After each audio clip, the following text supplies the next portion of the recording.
Regresamos aquí a Fórmula Financiera y también tenemos vía Zoom, o sea, lo podemos ver en Telefórmula, a Luis Carlos Ugalde, él es el director general de Integralia.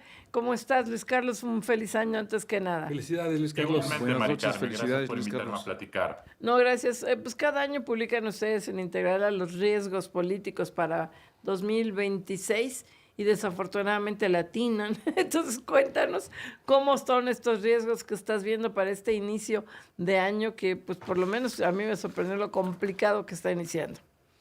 Pues sí, Mari Carmen, nosotros antes de decirlo, dado que tu público es un público de muchos empresarios e inversionistas, nuestro catálogo de riesgos no quiere ser un catálogo de sustos, sino un catálogo de certeza, porque en la medida en que las personas, las empresas saben lo que puede ocurrir, van a estar mejor preparados para enfrentar esas adversidades y aprovechar oportunidades. Así es que sí, en los últimos años nuestra tasa de asertividad o de predictibilidad ha sido como del 80%. Así es que lo que les voy a platicar, pues muy probablemente buena parte de esto va a ocurrir.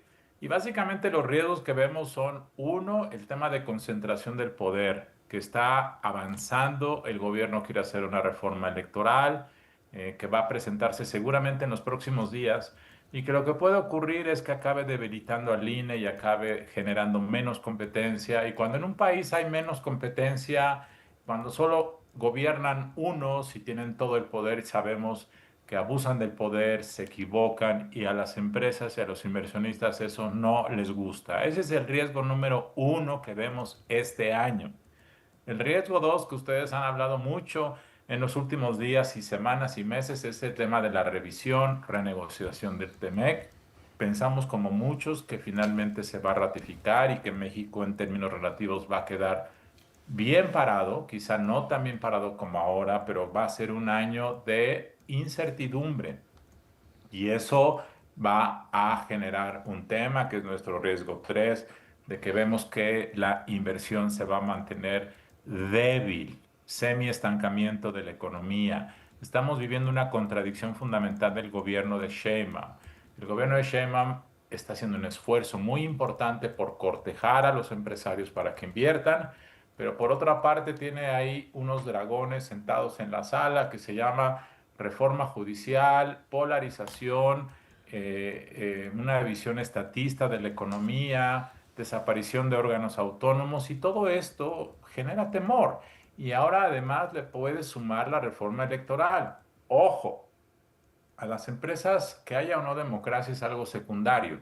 Lo que las empresas quieren es certeza, pero una reforma electoral que concentre más el poder, justamente lo que puede generar es un poco más de incertidumbre en el ambiente. El cuarto riesgo, Mari Carmen, que vemos es el tema Trump en su nueva versión imperialista de la doctrina Monroe que vimos el fin de semana pasado en Venezuela. La cabeza fría de Sheinbaum ha ayudado hasta este momento para que Trump no se exceda con México. Pero Trump envalentado y después de Venezuela y nosotros siendo un vecino que además tenemos grandes problemas internos de crimen organizado y de regímenes criminales y de políticos fusionados con estas bandas delincuenciales, nos hace muy vulnerables. Así es Sin que duda. nosotros vemos que las tensiones diplomáticas a lo largo del año van a generar mucho ruido y que México va a estar en una situación incómoda y Claro. esto lo vemos como un riesgo muy importante. Déjame interrumpirte en este punto, Luis Carlos Ugalde, director general de Integralia. ¿Cómo estás? Muy buenas noches. Te saluda Marco Antonio Mares. Hola Marco, buenas noches. Buenas noches, Luis Carlos, porque precisamente sobre este tema se está dando a conocer una nota de una entrevista que acaba de dar el presidente de Estados Unidos, Donald Trump, en la que anuncia que Estados Unidos va a empezar a atacar por tierra a los cárteles del narcotráfico, específicamente habla de México. Así es de que esto pues abona en mucho a lo que tú acabas de comentar en este análisis que estás realizando, no solamente con el tema de Venezuela como contexto, sino ya de manera directa en esta campaña que pretende llevar adelante el presidente de Estados Unidos en contra de los cárteles de las drogas y específicamente en México. ¿Esto crees que pueda de alguna manera ensombrecer la revisión del TEMEC, endurecer la relación entre México y Estados Unidos? Yo creo que la va a contaminar, Marco, por supuesto. Imagínate que mañana o dentro de un mes drones de Estados Unidos atacan laboratorios de fentanilo en Culiacán, Sinaloa. Imaginemos eso. Bueno, pues obviamente la reacción de Sheinbaum va a tener que ser una reacción nacionalista, de defensa y de ataque, y depende de cómo reaccionen, digamos, los grupos duros o nacionalistas de Morena, que hasta ahora han estado muy cautelosos y calladitos. Pues claramente la presidenta puede estar muy forzada. Recordemos el tuit del del expresidente López Obrador del fin de semana Sí, pasado. Salió a decir Sí, que esto claro. era una afrenta, que había que defender la soberanía de Venezuela. No muchos le hicieron caso, por cierto, desde mi perspectiva, pero esto puede llevar a que Sheinbaum, que quiere tener la cabeza fría porque sabe que su prioridad es la relación económica con Estados Unidos, a que eventualmente esto la obligue políticamente hablando a decir pausa y entonces todo se complique. Sabemos, y ustedes lo han reportado en este programa, que el sector empresarial de Estados Unidos quiere y es el que está cabildeando más a favor de que Trump mantenga el TEMEC. Pero estos accidentes diplomáticos por el tema de los ataques militares que acaba de anunciar Trump, por supuesto que pueden generar mucha incertidumbre. Claro, desde luego, Luis Carlos, un feliz año, buen 2026, te saluda José Yuste, y además, desde luego, viendo estos riesgos que anota Integralia como cada año, la verdad es que lo hacen bastante bien, pero me llama la atención lo que nos dices, ya nos llevabas un recuento de cómo la inversión privada, bueno, pues prácticamente se ha estacionado porque ve riesgos, no le gusta la incertidumbre y lo que estamos viendo es incertidumbre, tú lo comentabas, entre reforma judicial y lo que entre la desaparición de órganos autónomos, en fin, otros temas, pero me llamaba la atención reforma electoral, lo pones también como un tema de incertidumbre que yo creo que tienes toda la razón. Mira, Pepe, claramente las empresas no comen democracia, las empresas comen certeza. Claro. Pero claramente que reduzcas la democracia y que debilites al INE genera inquietud.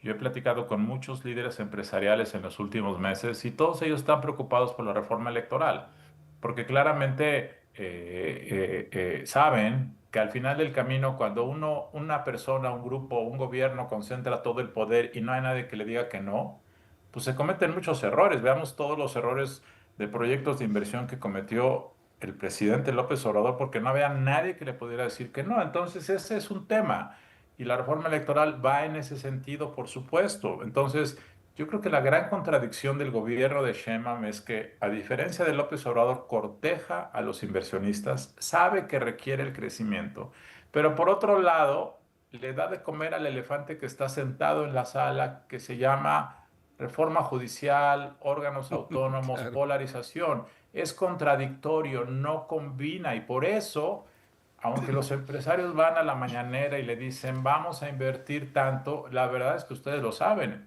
está fluyendo solo una porción de eso y eso creo que es una oportunidad que México está perdiendo. Claro. Oye, entre los otros riesgos políticos, no sé, que ustedes marcan en estos días, ¿cuál es a ti el que te parece de los que nos falta el más preocupante? Pues a mí me parece que el más preocupante de los que faltan es el tema de que yo creo que eventualmente el hecho de que el Estado se esté criminalizando, y a lo que me refiero básicamente es que la penetración que empezó hace 15 o 20 años del Estado en su conjunto, llámese gobierno local, gobierno municipal, gobierno federal, Secretaría de Marina, Secretaría de la Defensa, el Estado en su conjunto. Y por cierto, no solo es la penetración del Estado, es la penetración de la vida social, de la vida económica, de las empresas. La penetración del crimen, su legalización, su normalización, creo que ese es el gran riesgo de sobrevivencia del Estado mexicano. Ese es el gran desafío como país que tenemos.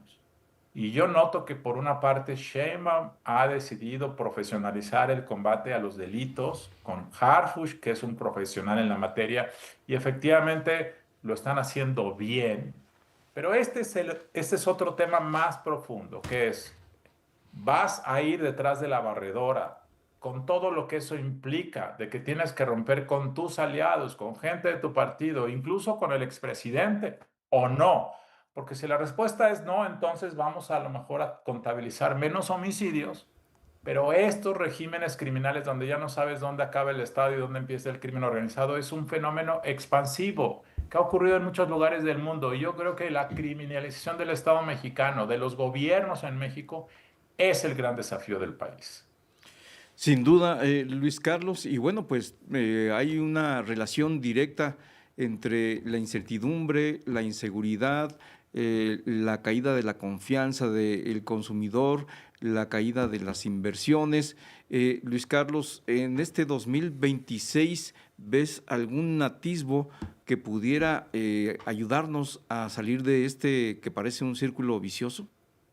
Yo creo que México tiene muchas oportunidades y yo creo que hay dos que quiero mencionar. Uno es la vocación de crecimiento de la presidenta, es decir, López Obrador durante su gobierno jamás habló de crecimiento, habló de distribuir. Bueno, Sheinbaum sí cree en el crecimiento y de hecho el Plan México es su Plan Nacional de Desarrollo. Yo creo que es una persona que quiere hacerlo, pero reitero, tiene elefantes que lo impiden sentados en la sala. Pero yo creo que el sector empresarial puede aprovechar y lo está aprovechando ese tema de la vocación de crecimiento. Y el segundo tema, México es un país muy grande en muchos sentidos, con un mercado doméstico enorme. Si el TEMEC se ratifica como pensamos que va a ratificarse, creo que eso es una oportunidad muy importante para reactivar el atractivo del país y esto puede generar un momento. De tal forma que frente a estos riesgos que buscamos informar para que la gente prevea, creo que el país sigue ofreciendo muchas oportunidades. Pues agradecerte mucho que estés con nosotros, Luis Carlos Ugalde. Desde luego, estos 10 riesgos políticos que para 2026 de Integralia hay que revisarlos siempre. La verdad es que es un muy buen análisis el que hacen. Gracias, Luis Carlos. Gracias, Luis Carlos. Felicidades. Gracias por invitarme. Buenas Al noches. contrario, gracias. Vamos a un corte comercial.